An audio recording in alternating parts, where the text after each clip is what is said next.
Analogy के ऐसे questions बहुत ज्यादा गलत करते हैं बच्चे। जैसे यही क्वेश्चन देख लो भाई, इस क्वेश्चन के अंदर क्या लॉजिक लगेगा, बहुत से बच्चे से गलत कर देंगे। प्लेस वैल्यू की तरफ भागेंगे। प्लेस वैल्यू मतलब अंग्रेजी वर्णमाला में अक्सर किसी स्पेस पे आ रहा है, कौन सी जगह पे आ रहा है, उसके पीछे भागते हैं हर कोई। लेकिन कई बार उसके बिना ही हमारा काम हो जाता है। जैसे उसने कहा रिस्क को हम 16 लिख सकते हैं। अब आर की अकेले की वैल्यू 18 है। अगर इन सब की वैल्यू देखने जाओगे तो 16 तो आने से रहा, और 16 का रिलेशन बनना मुश्किल है, बड़ी संख्याएं आएंगी।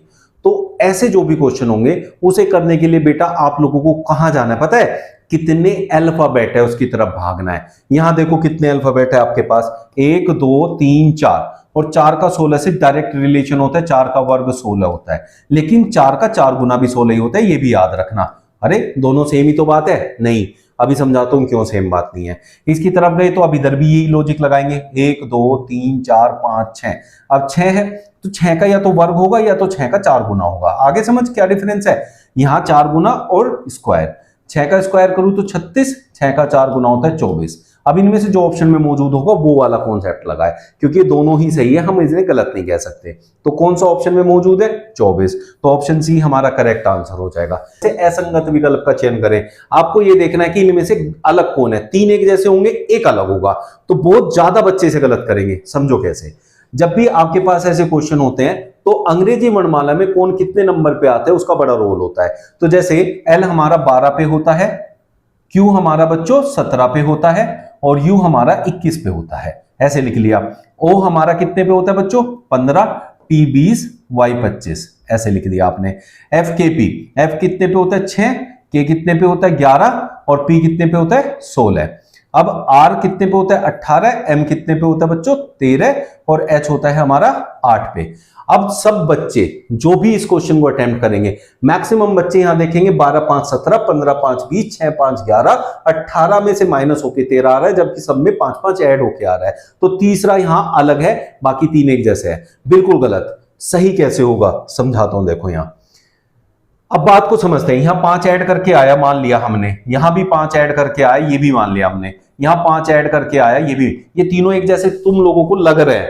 यहां देखना जरा आगे, 17 4 21, 20 और 5 25, 11 और 5 16। अगर यहां तीनों सेम है तो यहां तीनों अलग हो गए, क्योंकि पहले में 4 का अंतर, बाकी दोनों में 5 5 का अंतर।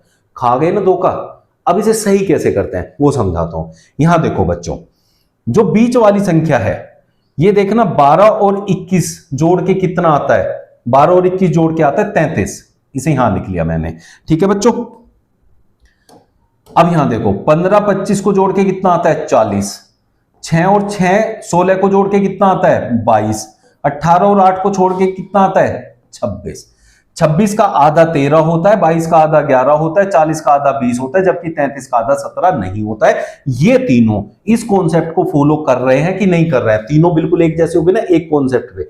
ऊपर वाले कॉन्सेप्ट पे ये तीनों एक जैसे नहीं हो रहे थे, इधर वाला भी देखना उधर भी, तो एक कॉन्सेप्ट तीनों में फिट हो गया, इसमें नहीं हो रहा है, इसलिए ये अलग है। और मैक्सिमम बच्चे कमेंट करके बता दो गलत किया था कि नहीं किया था। अब ये क्वेश्चन देखो, इतने बड़ी बड़ी संख्या जब लिखी है और आपको कहा 3 एक जैसी है, एक अलग है, वो अलग बता दो, तो बच्चे ढूंढने लगते हैं, सम विषम अभाज्य भाज्य ऐसी चीजों में घुस जाते हैं। तो बड़ी बड़ी संख्याएं हैं यार, इन्हें कब तक ढूंढोगे। तो इसमें एक बार जरा प्यारे से तरीके से दिमाग लगा के, पैनी नजर लगा के एक बार देखना क्या लिखा हुआ है। यहां क्या लिखा हुआ है 289। क्या होता है 289, 17 का वर्ग। यहां 361 होता है 19 का वर्ग। आ गया ना डिफरेंस। तो अंकों को ध्यान से देखना है, वहां से मिलेगा लॉजिक। ये 5 का वर्ग होता है, ये 7 का। तो अब छोटी संख्या थी 4 अंकों की, बड़ी थी, सब में एक ही लॉजिक फिट हो रहा है। छोटी में छोटी संख्याओं के वर्ग है, बड़े में बड़ी संख्याओं के वर्ग है। जैसे यहां 11 का वर्ग है, यहां 13 का वर्ग है, ठीक है।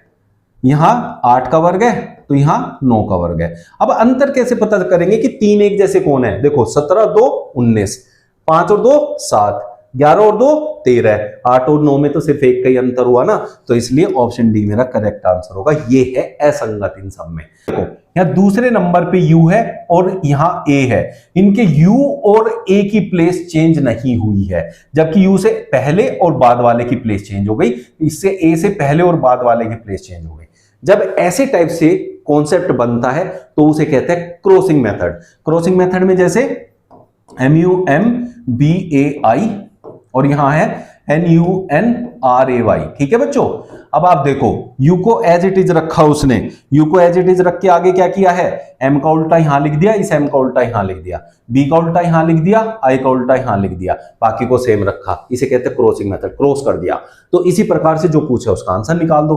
H को एज इट इज रखना है और A को एज इट इज रखना है, अब बाकी को कर दो क्रॉस, क्रॉस करके आंसर आ जाएगा। A का अपोजिट होता है Z, B का अपोजिट होता है Y, और T का अपोजिट होता है G, GT रोड, और R का अपोजिट होता है I, इंडियन रेलवे। तो GHY GAI, GHY GAI जो कि ऑप्शन बी में दे रखा है ना। बढ़िया सा क्वेश्चन, ऐसे क्वेश्चन आते हैं एग्जाम्स के अंदर, जैसे FIGST।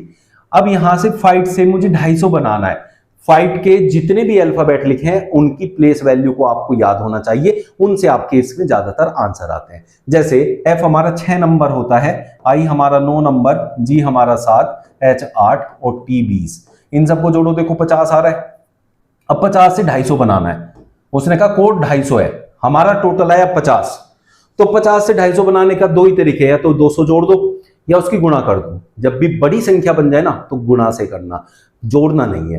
तो 50 का कितना गुना है बच्चों, 5 गुना। लेकिन 5 गुना करके क्यों आया भाई, 5 गुना आया क्योंकि यहां 5 आपके अल्फाबेट थे, 1 2 3 4 5।